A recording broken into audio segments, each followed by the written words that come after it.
Hey guys, how's it going? Michael Troy here. Youngblood Fever continues with a vintage review of Youngblood #4, and I think the first appearance of PITT. How cool is this cover? Everyone looking so big and badass. Cannot wait to share it with you.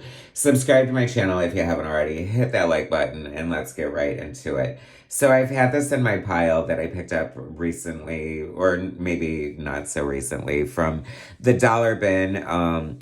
Just because I love this era of Youngblood and the art, and I don't know where all my original copies are. I think they're in my box in my attic in Ohio. Well, what good are they doing me there? So, since Youngblood is back with a new series and also the deluxe Youngblood that is like remastering the original series, I thought it'd be fun to check out a random old issue. And I was reading it earlier, and oh my god, PITT is in the back. Like, I think it's his first appearance. Maybe you can tell me in the comments if you know. In Final Battle, Chapel, one of the greatest characters ever. So cool. Especially Jay Lee's version. Like, he was born to draw Chapel. Like, the comic book history is definitely better for Jay Lee's version of Chapel. But this is an awesome version, too. I mean, he's just a cool-ass character. Die Hard, Shaft, Bedrock. Who's called Bedrock here still. So this is, like, earlier Youngblood. He, of course, had to be called Bad Rock later. Yeah, we're still with Malibu. And, of course, Bad Rock is the better name anyway. Creator, writer, penciler, Rob Liefeld. Inks, Danny K. Mickey. Oh, the inks on here are so good. Danny K. Mickey is one of the greatest inkers ever to come out of Rob Liefeld Studios. So slick, so juicy, so delicious. This book, the art is, like, so good on this one. I love it. Color design and separations by Steve Olive and Ollie Optics. It is really hard not to love Steve Olive's colors on this. They look gorgeous. Lettering, Kurt Hathaway. I was so excited to see his name in the title since he was my chosen letterer for when I self-published my Blonde Squad comic book so many years ago. Anyway, so it was always fun. Love his letters. This is so good. This is like everything I love about comics. Reading this makes me know that Rob Liefeld and I grew up on the same comics. You've got like the ship with the team on it and this explosive, beautiful double page spread that I love so much. I'm thinking because he's working with an anchor here, he had more time to put in all this crazy detail and this, ship. I love it. It's so like Bronze Age Marvel to me in a way, like this dynamic shot. But he kind of took everything that was so good about Bronze Era Marvel and like really focused on it and gave it a glow up in a way because like so many more money shots, so many more amazing pages. Love the back-to-back double page spreads. That is so cool and so like Kirby in a way. Die Hard looks great over here. You know, I was thinking it's so funny because obviously he's kind of like an Iron Man archetype or whatever, but he's so like cool and been around for so long unto himself. Like you don't even really think about that anymore. And then they introduce him having a shield, so he's kind of like a mix between Captain America and Die Hard at the same time, which is so cool. I love the frickin' headband on Bad Rock. I think it is so hysterical and on point for, like, his personality. Like, I would love to see more of that in the new Youngblood. Like, just, like, I don't know, like, do-rags and with things we've seen from him in the past, but, like, more modern. What are the kids these days wearing? I don't know. Prophet. Is this Prophet's first appearance? I don't know. Like, that would be so crazy if we had PITT and Prophet premiering together in the first issue. I love Prophet. He is so cool. It's so funny because I don't know if I ever made the connection before, but John Prophet, John Proudstar, is this like the warpath? Look at the slick, juicy inks. They are so beautiful. I love them so much. The way, like, the hatching is done and the Kirby crackle and just the reflection on the metal is so good. This is so like deliciously Liefeld, like dripping on every single page. Love that dramatic shot of Die Hard there with his shield facing off on these robots. Love the long like George Perezian vertical panel. you know, and when I say, like, I can tell grew up on a lot of the same comic books, it's like, it's all 100% Liefeld, but you can see the whispers and the touches of influence that all artists have. All artists pick up something from every other artist and incorporate it in their work. It's sort of how you learn how to draw.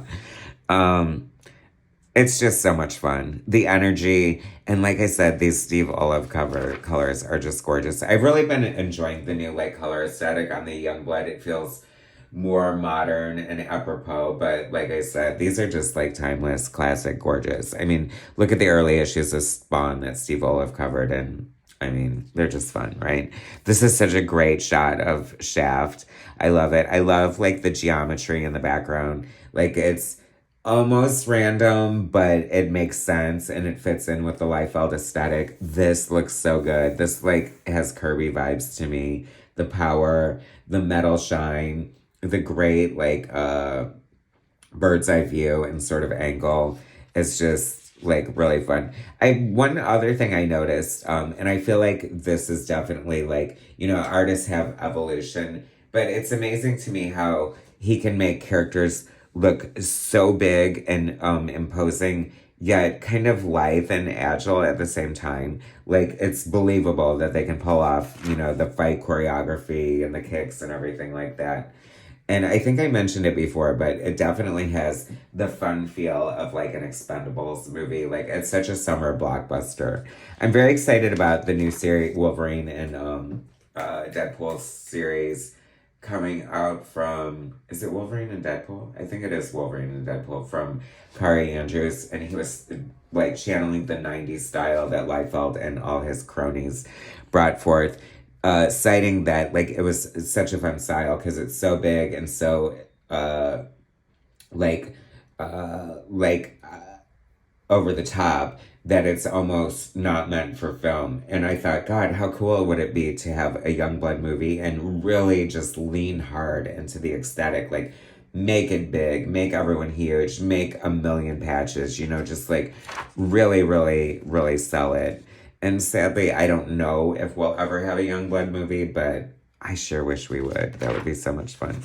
This is what I'm talking about. Tell me that that is not one of the coolest things you've ever seen ever. And this is only one of several strikingly gorgeous chapel pieces by Jay Lee. You could tell he had such an affinity and a love for a character. I'm sure, like 100%, he's the guy that people are asking him to draw at conventions.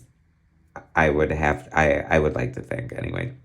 This is fun. I just love it. It's so good. The art is beautiful. We end with another amazing double page spread. Poor Bedrock, no. Piper, no. Bedrock, no.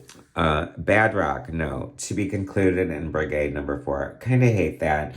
I mean, I know that I feel like that was a misstep a little bit. Like, too much of the shared universe right away. Like, maybe go a year before you're doing that with all the crossovers and stuff. Because low-key, it was what made Marvel so irritating to a lot of these creators. So it's funny that I do feel like it's weird because a lot of the things that like Image did a lot of the things that they left Marvel because of.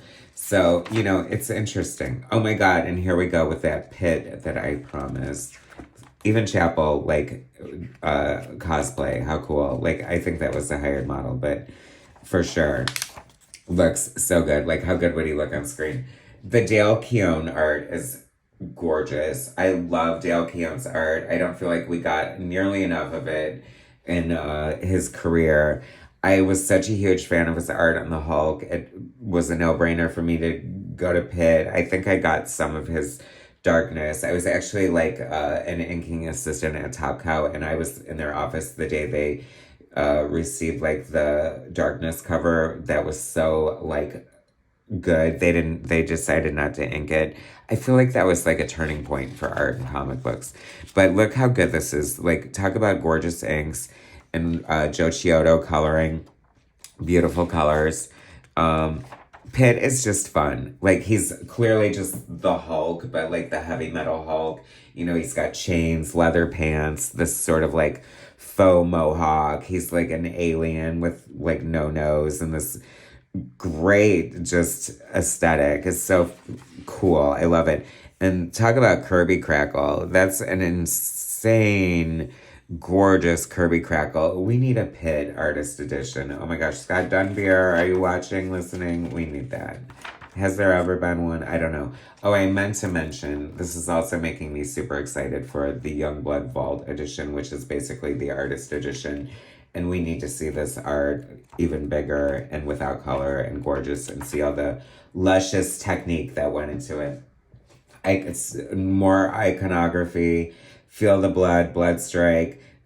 Amazing cover by Dan Fraga, inked by Rob Liefeld, The Stuff of Legend. Homage to Death by now, I'm sure. So much fun. I'm so happy that Youngblood is back and Youngblood Fever is scorching. What a great shot of Bloodshot and Youngblood there. Anyway, grimaces for days. Thanks for watching, guys. Subscribe to my channel for your next Youngblood hit fix. Like, share, and I will bring you more soon. Thanks for watching.